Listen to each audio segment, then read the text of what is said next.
What's going on, guys? Welcome back to another episode of Trick 10s. Today we have a Tracker Grizzly 1648 MVX.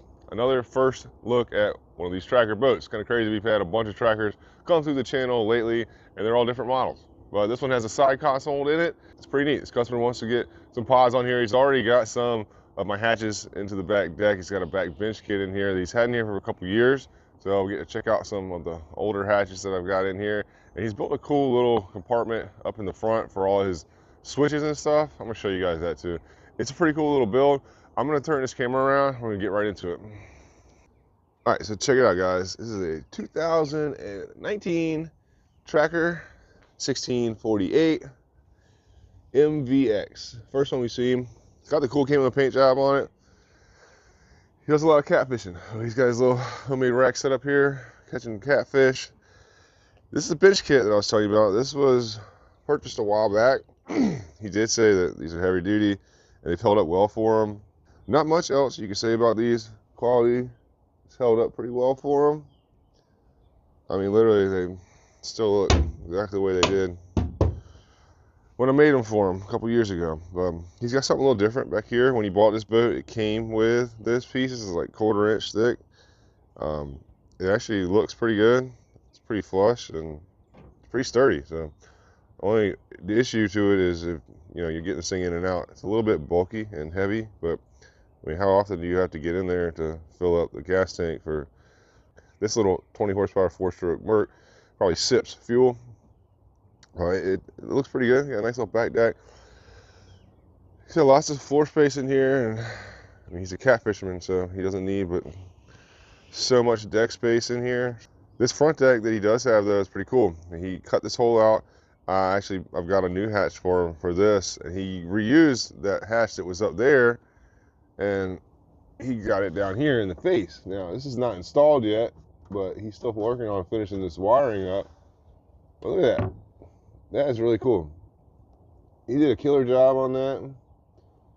Got all his stuff in here for his switches and stuff, and I don't know, I thought that was really nice. I think he did a really good job on that.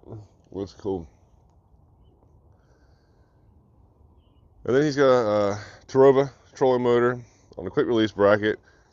And he doesn't really use it very much because he does a lot of catfishing and a lot of anchoring up. But all in all, this is a pretty cool little boat. It's gonna be a little project for us. We're getting ready to weld some pods up on the back. We got some beaver tail pods. I'm gonna get this thing marked off, and then we're gonna get it cleaned up, get ready to install them. We are gonna have to move this transducer right here. Probably go ahead and take that off and weld up the holes that are in there and build them some type of a bracket that comes off the side of the pod over here. But I don't know, we'll figure that out after we get these pods on here. I'm gonna put you guys on the hyperlapse and pull this thing in and clean it up. Let's get back to work.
All right, so check it out. We got here, you saw me messing around with this thing like a damn mad scientist trying to get this thing to get exactly where I wanted it, but it's nice and straight now. I got my jack up underneath here holding this tube up. Keep them flat on the bottom, clamp my tube across the top. This one, we are going to have a gap on all three sides except for the top. The top looks good. This is the second tracker we've done in a row. We just did the 1754 where the back of this has to come up and it leaves a gap in here instead of this having to come down. So we're on the money though. From the bottom point right here to the outside of this pod, we're right at a 1/2 inch, and the other side is damn near exactly the same thing. So this is good to rock and roll. I am going to cut some strips for this, probably about 3/4 inch, and just lay them up here. As you can see, I had to set this in because it was overhanging here. The angle of the side of the transom, angle of the side of the pod, they're not exactly the same. They never are, but you know, that's how we did it. We pushed this side in up top about 3/4 inch, and that puts us damn near about flush down here. Same thing on the other side. We also had to come up off of the bottom pretty decent. You can see down there, you know, this thing's got like 2 inches of space here, and over here it's almost flush. But that's a little bit more work than I thought it was going to be, trying to get them squared up and tacked in place. But now that we're at this stage of the game, I'm going to take some like 080 aluminum. I'm going to rip cut some 3/4 inch long strips that I'm going to wrap around both sides and the bottom. We'll get this thing welded out, and then we'll circle back. Let's get back to work.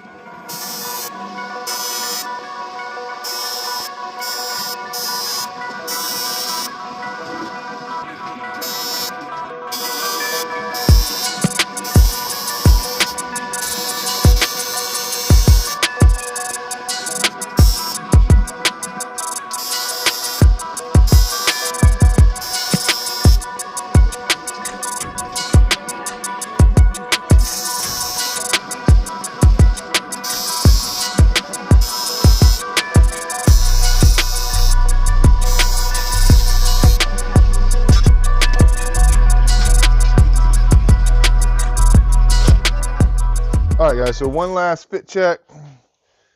This thing turned out really nice. It's gonna be pretty simple up top here. That one's a good tight fit. And then on the side, we had to add our strip. Same thing on our insides and up underneath the bottom. We got our strip in there. Should not be too big of a deal to weld. Our fit up looks really good. No gaps, so that's a plus. I did double check our height for the rise back here, and it's still right on the money. So now the fun part. I just gotta lay some dimes on this. I'll put you guys back in the hyperlapse. Let's get this thing wrapped up.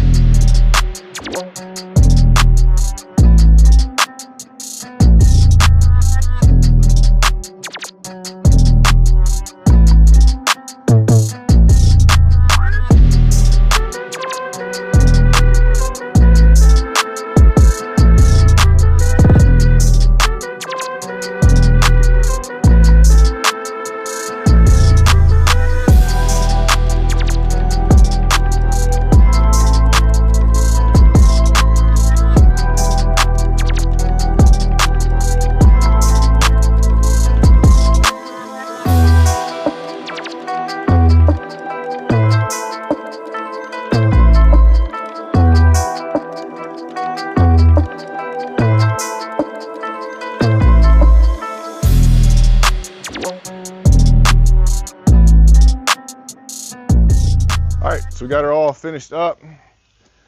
Pods turned out good, nice and level. Didn't really have too much trouble with them. Once we got them up there and tacked in the right place, well, the rest of it is history. We just lay some dimes on here, nice clean welds, freehand TIG, everything. Let's check out the bottom. Should look good. Same thing on the other side. Got some clean welds in here. Hopefully these help him out a little bit. And then the last thing we did was to come inside here, and I bent this little bracket to hold his transducer and welded that on. And that way he doesn't have to worry about putting any more holes in the boat. We did weld up 3 holes where that was originally mounted in there, and now he should be good to go. All in all though, wasn't too bad. Turned out good. It's cool to see our first 1648 MVX side console on the channel. And yeah, well, he's got this hatch right here that he's getting ready to drop in here, and I'm gonna take a couple measurements on this so that I have some measurements for maybe a possible kit if somebody wants to upgrade and throw a hatch up in there. Cool project though, guys. All right, guys, so it's a wrap. Customer had a good little drive to get here. I'm trying to get him back on the road as soon as possible. We knocked this thing out pretty quick. I'm glad that we could get this done today. It was really nice outside, and I still got a lot of stuff to do, and getting this thing done early gives me the rest of the day to go play. Anyways, guys, I appreciate y'all hanging out with us today. Hit that like, subscribe button, leave a comment. I'll see you on the next one.